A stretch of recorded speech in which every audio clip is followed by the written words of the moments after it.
மகர ராசியில் பிறந்தவர்களுக்கு இன்றைக்கி சந்திராஷ்டமங்க.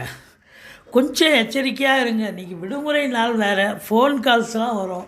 கொஞ்சம் பார்த்து பேசுங்க. வீட்டில் குடும்பத்துலேயும் சரி, வெளிவட்டார பழக்க வழக்கங்களையும் சரி, நண்பர்கள் உறவினர்கள்கிட்டையும் கொஞ்சம் பார்த்து பேசுங்க. மற்றபடி உங்களுக்கு இன்றைக்கி திடீர் அதிர்ஷ்ட வாய்ப்புகள் கூடி வரும். 7ஆம் இடத்து அதிபதி 8க்கு குரு பார்வையில் இருக்கிறதால வாழ்க்கை துணை அல்லது மனைவியால் இன்று யோக பாக்கியங்கள் கிடைக்கக்கூடிய ஒரு நாள்.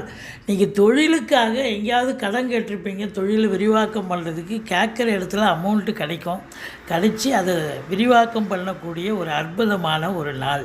செலவினங்கள் ஏற்பட்டாலும் சுப செலவுகளே ஏற்படக்கூடிய ஒரு நாளாக அமைகிறது. ஏன்னா வீட்டுக்கு தேவையான விலையுயர்ந்த பொருட்கள், பிள்ளைகளுக்கு கம்ப்யூட்டர், லேப்டாப், பெண் பிள்ளையாக இருக்கும் பட்சத்தில் ஆர்னமெண்ட்ஸ், நகை, துணி போன்றவை வாங்கி கொடுக்கக்கூடிய ஒரு நிலை. மற்றபடி